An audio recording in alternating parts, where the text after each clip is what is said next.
네, 안녕하세요. 테슬라 투자로 은퇴하기 아트라운 TV입니다. 네, 드디어 기가 텍사스의 오픈 날이 밝았습니다. 우리나라 시간으로는 내일이 되겠죠. 자, 기가 텍사스 오픈 날에 설마 새로운 모델이 발표가 될까요? 좀 알아보겠고요. 기가 텍사스 오픈을 앞두고 있는데 현재 테슬라 주가가 약해지고 있습니다. 이것에 대해서도 분석을 해보겠고, 토요타가 테슬라 자율주행 기술을 채택할 수 있다 뉴스가 있었어요. 이것에 대해서도 알아보도록 하겠습니다. 시청하시기에 앞서 구독과 좋아요, 알람 설정은 우리 모두 부자가 되는 길입니다. 모두 아트라운 가족 되셔서 함께 경제적 자유 꼭 이루어 보도록 해요. 꾹꾹 눌러주세요. 네, 오늘 3대 시장 모두 다 안 좋은 하루였고요. 특히 기술주가 많이 포함된 나스닥 지수에서 큰 하락이 있었습니다. 14,500포인트 정도를 잘 넘어서면 좋겠다고 했는데, 자, 거기서 오히려 저항을 맞고 많이 내려와 있어요. 13,880까지 떨어져 있고요. 계속해서 10년물 미국 국채 금리는 상승을 하고 있습니다. 2.598까지 지금 올라와서 2.5%를 뚫어버린 상황이에요. 자, 이런 게 좀 나스닥 지수에 당연히 부담으로 작용할 것 같고요. 유가는 100불 이하에서 좀 하락 안정화되고 있습니다. 오늘은 이제 97불 정도 보여주고 있고요. 나스닥 지수의 큰 하락을 불러일으킨 이유는 역시 FOMC 정례 회의 의사록에서 연준의 공격적인 긴축 가능성이 높아지고 있어요. 자, 이번 한 5월 달쯤에요. 한 번에 50bp, 그러니까 0.5%포인트 정도 기준금리를 인상할 수 있다고 얘기가 나오고 있습니다. 역시 긴축의 속도가 중요한 거죠. 자, 긴축, 그러니까 금리 인상은 이미 예정되어 있던 것입니다. 그래서 그 속도가 얼마나 빠르냐? 속도가 빠르면 경제 전반에 주는 충격이 크겠죠. 자, 거기에 더불어서 양적 긴축 QT, 대차대조표 축소 다 같은 말입니다. 자, 양적 긴축을 할 수 있겠다. 곧바로 다음 달, 그러니까 5월 달부터요. 자, 115조에 달하는 우리나라도 115조에 달하는 채권, 그러니까 연준의 자산이죠. 자산을 매도를 하면서 시중의 유동성을 흡수하는 거죠. 돈을 다시 흡수하는 것입니다. 자, 그렇게 되면은 아무래도 5월 달까지는 전체적으로 시스테매틱 리스크 체계적 위험이 작용할 수도 있는 상황이에요. 그러니까 조심해서 투자하시라고 말씀을 드리겠습니다. 오늘은 역시 기술주랑 반도체주가 급락이 있었고요. 헬스케어 주식은 좋았다라고 보시면 될 것 같습니다. 네, 지속해서 계속해서 상승하는 주식은 없습니다. 자, 그간 반도체, 테슬라 이런 주식들이 큰 반등을 보여주었기 때문에 좀 쉬어가는 흐름이다 라고도 볼 수 있겠죠. 오늘은 기술주 전반적으로 많이 빠졌고요. 자, 이렇게 연준의 매파적인 발언이 계속되면서 금리 인상 추세가 지속이 된다면은 성장주에 안 좋은 영향을 줄 수밖에 없습니다. 자, 그렇게 생각을 하시길 바라겠고요. 자, 긴축이 되면은 역시 컨슈머 디펜시브, 그러니까 경기 방어주들이 좋습니다. 그래서 경기 방어주들 오늘 좋은 흐름이에요. 헬스케어도 경기 방어주 범주에 속할 수도 있죠. 자, 그리고 리얼 이스테이트 또 리츠 주식들이 좋았어요. 좀 이렇게 오늘 좀 좋았고요. 유가가 떨어졌는데도 불구하고 유틸리티 주식들은 오늘도 좋았습니다. 자, 나스닥 일봉 차트를 보면 오늘 갭 하락이 나왔어요. 여기 좀 많이 떨어진 상황이고요. 14,500에 쌍봉이 위치하고 있는 14,500을 좀 강력하게 뛰어넘으면 좋았겠지만 뛰어넘자마자 지금 저항을 받고 하락에 있는 상황입니다. 자, 이런 상황에서 이제 하방을 잘 보셔야 될 것 같아요. 만약에 헤드 앤 숄더 패턴 같은 모양이 나온다 그러면은 자, 전저점이 12,500까지는 안 떨어지고요. 그래도 한 13,500에서는 지지를 충분히 받을 수도 있겠다라고 생각을 해보겠습니다. 아무튼 테슬라와 같은 좋은 주식을 장기로 가져가신다고 생각을 하셨으면 이 하락하는 시점을 잘 활용하시라고 말씀을 드릴 수 있을 것 같아요. 그래서 저는 간밤에 또 테슬라 주식 4주를 매수를 했습니다. 자, 테슬라도 마찬가지입니다. 자, 이렇게 하락 추세선을 그릴 수 있다고 했는데 하락 추세선을 맞고 지금 이틀 연속 큰 하락을 보여주었고요. 다만 좀 전에 말씀드렸던 나스닥의 패턴과 같이 헤드 앤 숄더 패턴, 그러니까 역 헤드 앤 숄더 패턴이 이쪽이 머리가 있고 이쪽이 어깨가 되는 건데 1000포인트, 1000불 이상에서는요 그래도 좀 강력한 지지가 나올 수 있지 않겠나라고 보고 있습니다. 주식 분할 이슈, 그리고 1분기 실적 이슈가 아직 살아있어요. 4월 20일에 실적이 발표될 건데 꽤 괜찮게 나올 거라고 저는 생각을 하고 있습니다. 자, 그래서 1000불에서 한번 지지를 보여주고요. 만약에 나스닥이 흘러내리면서 같이 흘러내린다면 900불대 초반에서도 강력한 지지를 보여주면서 반등하는 흐름이 나오지 않을까라고 판단하고 있습니다. 참고하시기 바라겠어요. 아무튼 저는 오늘 1063불에 4주를 샀습니다. 그리고 1016불에 7주, 977불에 5주 정도 예약 매수 걸어둔 상황이다. 참조하시기 바라겠어요. 네, 오늘 뱅크 오브 아메리카가 테슬라 목표가를 1300불로 인상을 했습니다. 기존에 1100불로 목표가를 책정을 했는데요.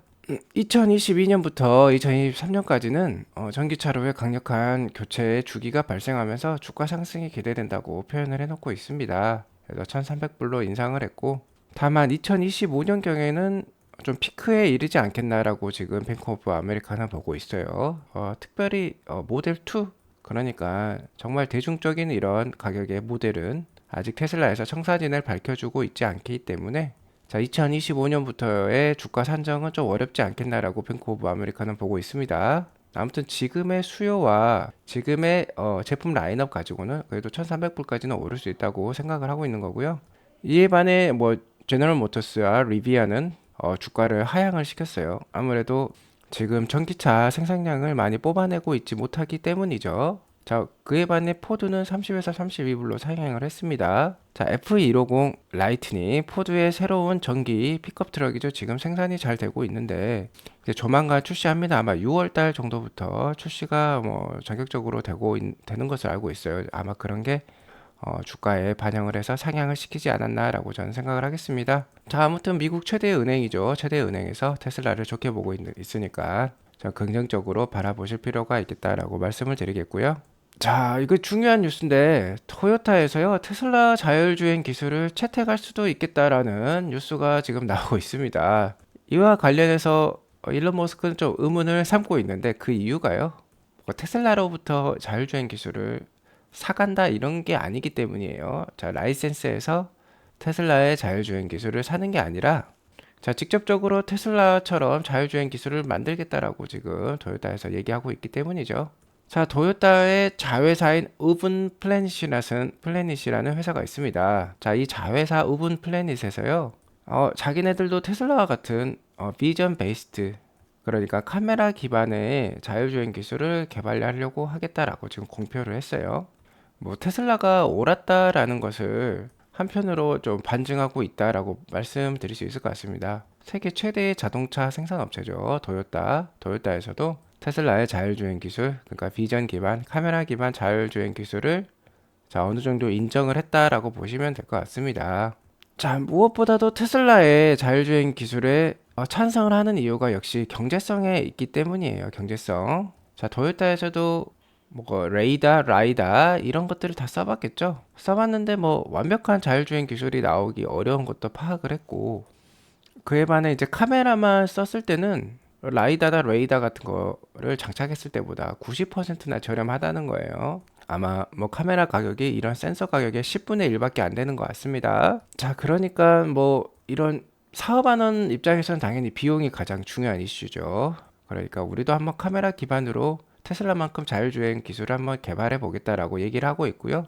다만 토요타는 테슬라처럼 완벽하게 카메라로만 하는 것이 아니라 일부는 계속 이제 라이다랑 레이더를 같이 개발한다는 방향을 제시하고 있습니다. 뭐 쉽게 말해서 어느 것도 확신이 안 되니까 좀 기술의 양다리를 걸치고 있다고 보시면 될 것 같아요. 자, 테슬라 같은 경우는 자율주행 기술을 카메라 기반으로만 하겠다라고 선택과 집중을 한 것이고, 토요타는 테슬라가 하는 걸 보니까 좀 잘 되는 것 같다. 하지만 우리의 레이다 기술도 놓칠 수가 없다 해서 일단은 양다리로 가고 있다라고 보시면 될 것 같습니다. 아무튼 이게 올해 말에 결정이 날 것 같아요. 어느 쪽이 이기느냐, 그러니까 레이다 진영이 이기느냐, 카메라 비전 기반 기술이 이기느냐는 올해 말에 일론 머스크의 입에서 그 승부가 갈리겠다라고 보시면 될 것 같습니다. 일론 머스크가 올해 4분기에 레벨 4 자율주행 달성할 것을 공표를 해놨죠, 이미. 자, 올해 말에 승부가 날 것 같다라고 보면 될 것 같습니다. 지금 테슬라는 미국 위주로 해서요, 테슬라 보험의 그런 저변을 확장을 하고 있어요. 뭐 50개 주, 미국의 50개 주에 모두 테슬라 보험이 깔리게 되면 정말 레벨 4 자율주행이 강력하게 활성화될 수도 있겠다라고 말씀을 드릴 수 있을 것 같습니다.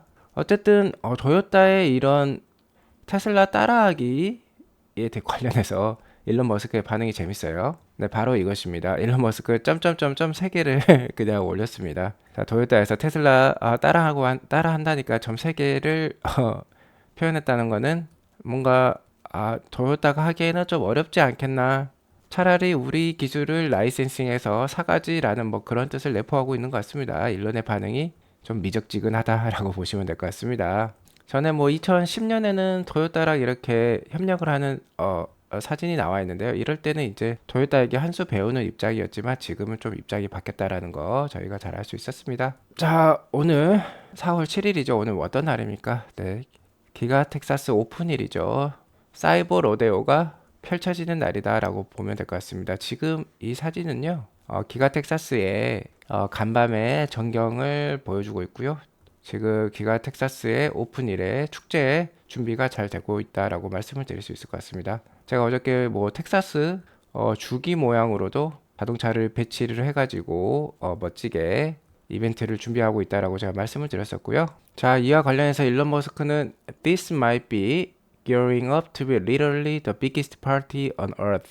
그러니까 지구상에서 가장 큰 축제가 될 것이다 라고 얘기를 하고 있습니다. 자, 정말 기대해 볼 만한 축제일 것 같아요. 자, 그리고 사이버 로데오, 그러니까 기가 텍사스 오픈일에는요 15,000명의 게스트가 참가할 예정입니다. 그리고 15,000명의 게스트가 한 명씩 손님을 데리고 올 수 있는 것으로 알고 있어요. 그래서 아마 총 참가 인원은 거의 한 3만 명에 이르를 것이다. 엄청나게 큰 규모죠.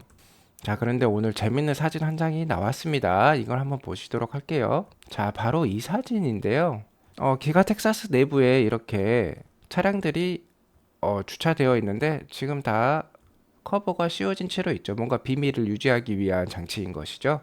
여기 보시면 익숙한 모양들이 있습니다. 이거는 뭐 사이버 트럭인 것 같죠. 그렇게 이렇게 직각으로 직선으로 되어 있으니까. 자, 그런데 다 익숙한 실루엣인데 이게 이 두 차량이 좀 보지 못했던 실루엣이라는 겁니다.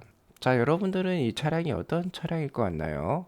자, 여기 보면 이 차량은 이제 세미 트럭이죠. 자, 이거는 모델 X입니다. 자, 여기 보시면 사이버 트럭이 두 대가 있고, 자, 이 차량은 모델 Y예요. 자, 이 차량은 모델 S고, 이 차량은 모델 X가 확실합니다.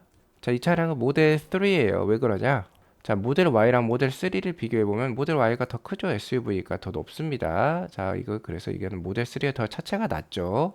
자, 이거는 모델 3고, 이 두 차량이 지금 의문인데, 자, 이 차량은 뭔가 오픈카 느낌입니다. 로드스터 같아요. 자, 그런데 이 차량이 무엇이냐? 이게 지금 궁금하다는 겁니다. 그리고 이 로드스터도요, 지금 물음표가 있죠. 자, 왜 그러냐? 이게 옛날 정말 구형 로드스터냐, 아니면 새로 나온 로드스터냐라는 의견이 분분해요.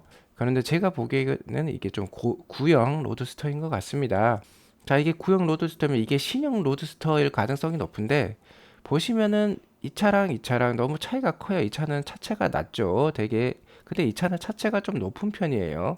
자, 그래서 이게 신형 로드스터일 것 같지 않을 수도 있겠다라는 저는 의문을 하고 있고요. 로드스터는 스포츠카이기 때문에 차체가 낮아야 됩니다. 근데 차체가 자, 거의 모델 3, 모델 Y에 버금가는 좀 차고를 보여주고 있어 높은 면을 보여주고 있죠. 이 로드스터 구형 로드스터보다도 훨씬 높습니다. 그래서 이게 신형 로드스터가 아닐 수도 있다는 얘기가 많이 나오고 있어요. 자, 어쨌든 중요한 건요. 기가 텍사스는 테슬라의 뭐 심장 부위자 이제 테슬라의 신성장 동력이라 할 수 있습니다. 왜 그러냐면 여기에서 사이버 트럭이랑 세미 트럭과 같은 신규 차종들을 집중적으로 생산해낼 예정에 있기 때문이에요. 그래서 기가 텍사스가 참 중요한데 그렇기 때문에 자, 우리나라 시간으로 내일이겠죠. 내일 이제 기가 텍사스 오픈일에 새로운 신규 차종에 대한 정보들이 쏟아질 수 있습니다. 그래서 이렇게 지금 준비가 되어 있는 것 같고요. 자, 이 차량이 궁금하시죠? 그래서 이 차량에 대해서 상당히 많은 테슬라 커뮤니티에 있는 분들이 의견을 내놓고 있어요. 한번 알아보도록 할게요. 이 차량. 자, 이게 뒤에가 좀 이렇게 뭉툭하죠. 뒤에가 좀 높습니다. 자, 먼저 신규 로드스터라는 의견이 많아요. 근데 신규 로드스터는 차체가 낮아요. 자, 차체가 낮고 뒤에가 그래도 좀 날렵한 편입니다. 그래서 위에서 보셨듯이 이렇게 좀 뭉툭하진 않아요. 그래서 이 차가 아니지, 이 차일 가능성이 높은데 이 차가 아니지 않겠나 해서 사람들이 많은 의견을 내놓고 있습니다. 그래서 자, 첫 번째 사람은요, 재미삼아 이렇게 프리우스가 나올 것이다. 자, 프리우스 뒤에 뭉툭하죠. 자, 차체가 좀 높은 편입니다. 그러니까 프리우스가 나올 수도 있는데 설마 테슬라에서 도요타를 홍보하진 않겠죠. 그래서 제 생각에는 자, 아까 그 차량이 정말 베일이 벗겨진다면은 자, 이런 아우디 이트론식의 그러니까 해치백형 모델이 나오지 않겠느냐. 그래서 아우디 이 모양이랑 비슷하죠. 자, 이런 차가 근데 아우디 차량이 나오지는 않겠죠, 당연히.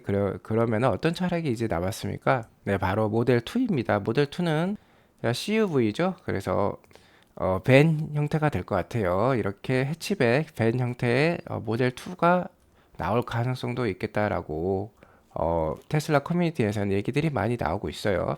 자, 하지만 이것도 확률은 상당히 떨어집니다. 일론 머스크가 올해 1월 4분기 실적 발표 때 모델 2, 그러니까 25,000불짜리 차량에 대해서는 아예 언급을 거의 자제를 했어요. 우리가 할 계획이 없다라는 식까지 얘기를 했습니다. 2023년까지는 크게 모델 2, 그러니까 25,000불짜리 차량의 생산 계획은 없는데, 그래도 혹시 모르죠. 프로토타입이라도 나올 수 있는 것이죠. 자, 그렇기 때문에 이 차량이 왠지 모델 2나 아니면 테슬라의 새로운 밴, 그러니까 세단형인데 뒤가 뭉툭한 밴 형태의 차량이 또 발표될 수도 있겠다라고 볼 수도 있을 것 같아요. 자, 이게 좀 충격적일 수 있겠다. 만약에 이게 자 발표가 된다고 하면은 테슬라의 단기적인 주가 상승에도 큰 도움을 줄 수도 있겠죠. 아무튼 이 차량이 이러한 어, 로두스의 신규 모델이 될지는 아니면 자 이런 모델 2가 나올지는 내일 한번 두고 봐야 될 것 같습니다. 자, 지금까지 시청해 주셔서 감사하고요. 나가시기 전에 구독과 좋아요 알람 설정 꾹꾹 눌러주세요. 네, 좋은 하루 보내시기 바랍니다. 감사합니다.